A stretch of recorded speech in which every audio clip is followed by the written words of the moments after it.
Hello, this is Melanie Boithier from Life, the Human Experience, a podcast that discusses philosophy in mundane life. Today's podcast, Ideas, Creations, and Relations, will discuss the creations of ideas and relationships with others. Unfortunately, Plato could not join today's podcast, nor can he join any podcast, for that matter. Why, you ask? He's been dead for over 2 millennia. Instead, without asking any of you, we have a different guest, this random guy who looks kind of like Plato. Would you like to introduce yourself? Sure, I'm a random guy. I look kind of like Plato, but I wear glasses and he didn't because they didn't have glasses 2 millennia ago. I developed this podcast because during one of my classes in college, I read 3 different works of literature that resonated with me. They were The Symposium by Plato, Tillich's Lost Dimension in Religion, and Nicomachean Ethics by Aristotle. The symposium takes place during a dinner party in ancient Greece, where attendants each give a speech about the god of love.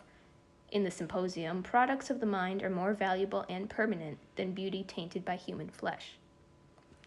In Tillich's Lost Dimension in Religion, Tillich focuses on how meaning lies not in the horizontal plane, but in a vertical one where things such as love, meaning, and emotion lie.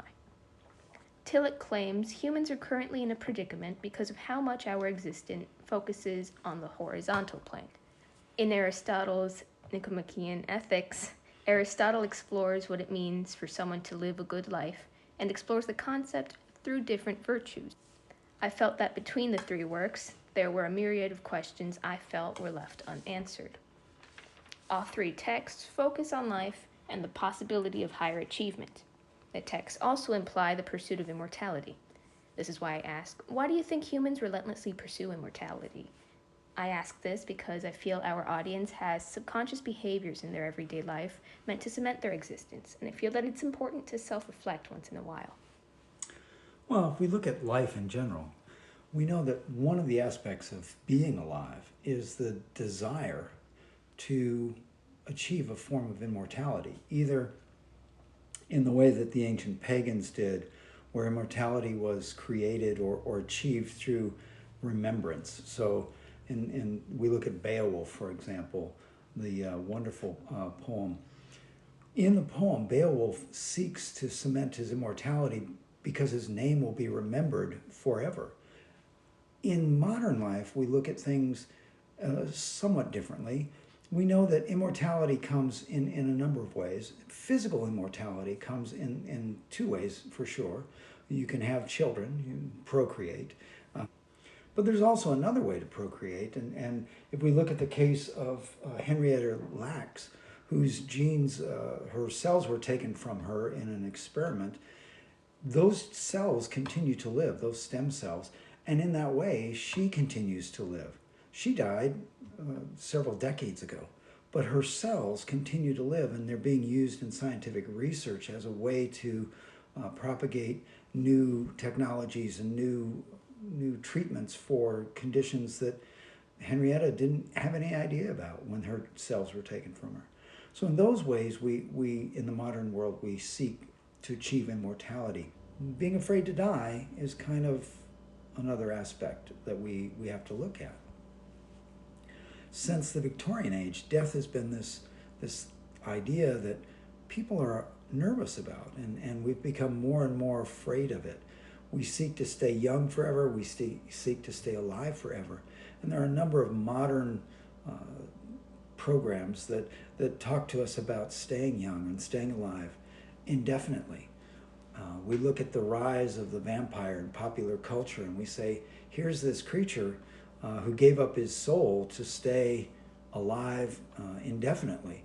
And in the tradition of previous thinkers, if Aristotle had looked at the vampire or if Plato had looked at the vampire, they would not be a fan, because the vampire has chosen this mortal plane, this plane of physical existence, rather than the spiritual plane that Aristotle, that Plato, that most religions cause us to aspire to reach.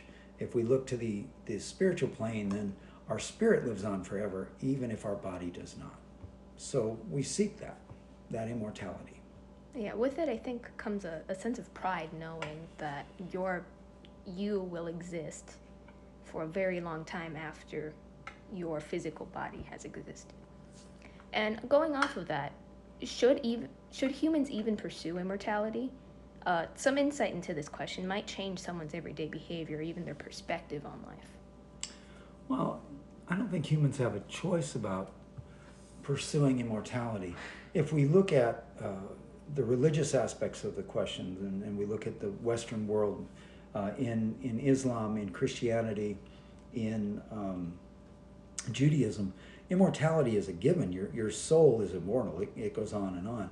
If we look at the Hindu version, your soul also goes on and on. It's an immortal thing. But in the Hindu version, and Shelley resonates with this somewhat in his writing about the defense of poetry, your soul is actually a part of the soul of God. And so your soul is immortal because God is immortal. And it's our way of communing with the divine. So we don't have a choice but to seek immortality. That kind of reminds me of Gilgamesh, where he tries to pursue a physical sense of immortality, but he's met with kind of a forced acceptance of the fact that his body is mortal. In my college course, we also watched like a PBS series on art and civilization. The series and the symposium made the claim that humans achieve immortality through the creation of art.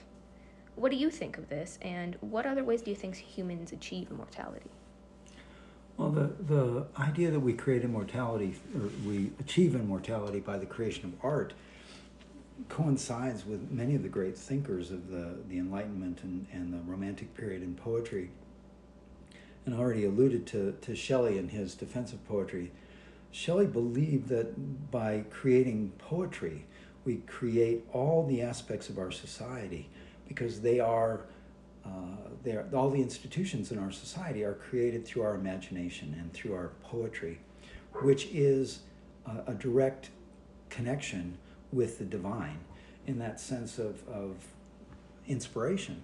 So art, in Shelley's view, was much the same way as poetry. It was created through inspiration. Shelley favored poetry because he felt that was pure. In my previous draft for this podcast, I planned to specifically talk about love, but I figured that was too focused on symposium, so I changed it. How should emotion be expressed and interpreted in creations that stem from the mind? I ask this because artistic human creations are present in all areas of life, and therefore your insight might influence how someone perceives human creation. It's also important for individuals to look past the earthly portion of a creation to find the portion that lies more on the vertical plane, according to Tillich. It's part of our existence as corporeal beings. We have emotions based on our interactions with other creatures. If we go to the spiritual plane, or the higher plane, then the emotions are alleviated, because we're working from a more pure set. So in creating things as human beings, we always include emotions in those creations. And when we interpret that, we have to look at the emotions of the author, but we also have to look at the emotions of the audience. So Van Gogh is a great example. As an artist, he was tormented as a human being, and yet his paintings supersede that. They go into a sense of joy that he may not have felt himself, but he wanted others to see and feel. So in that way, he was able to move to that higher plane. Yeah, I think that there really isn't any one set way to express and interpret emotion in creations. In all three of the texts, though, emphasis was placed on certain human emotions, such as like love or a love for education and virtues. That being said, how should the value of a creation be determined? This question is important because currently all creations are judged by individuals, whether or not it's a conscious behavior. Well, you're going to judge the value of a creation. There's a number of ways to do that. There's the aesthetic value, if we look at aesthetics, and did the artist or did the poet bring together the elements in a fashion that meets the aesthetic criteria of the field. In which case, you're looking at the plane that we exist in, this corporeal plane of humankind. If you're looking at the value of it in more of a spiritual sense, then you start to run into the idea of the poetry that is a universal truth, and it brings you farther in that sense towards truth, and it's therefore more valuable. That was a very nice insight. In both Tillich's Lost Dimension, In Religion, and The Symposium, the material nature of objects is considered inferior to human emotion. So how do you think the physical nature of a creation impacts the creation's value?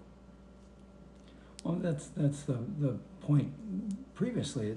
Something that alludes to or inspires us to seek and find the universal truth underneath the physical object is far more valuable than the physical object itself.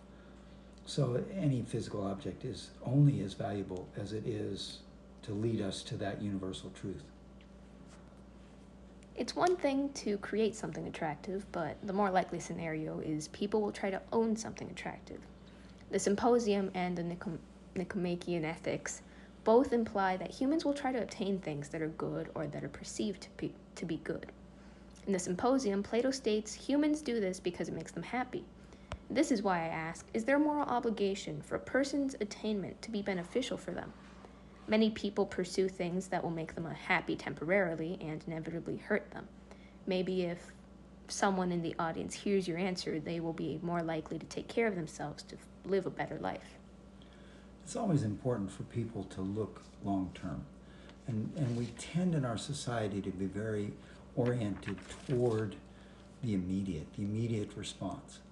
And obtaining something that makes you happy today but hurts you in the long run is a byproduct of that. So it's always best when we're seeking to obtain something good, that we seek to obtain something good that's in the long haul good. Now that we know the attainment of something impacts the individual, how does the attainment of attractive things impact other individuals? Well, whenever we gather something good, we look to that universal truth, we should be desiring to share that with others. Having it only to ourselves and prohibiting others from seeing it is a sin. Yeah, I feel that too often, especially here in the United States. We focus too much on ourselves, and we kind of do forget that our actions impact other people, whether it be positively or negatively.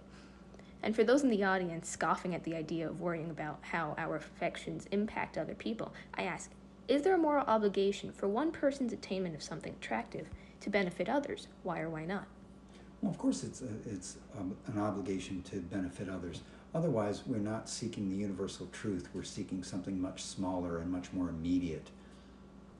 So whenever you seek to possess the universal truth yourself and not share it with others, you limit that truth to your subjectivity instead of making it an objective truth that all people can share. And that makes it not true. Thank you for agreeing to participate in this podcast. Your responses are very insightful. And a special thank you to our audience for listening to us ramble and learning that other people matter. None of you need to subscribe to anything because this is our one and only podcast episode. We wish everyone a safe 2020. Goodbye. Bye.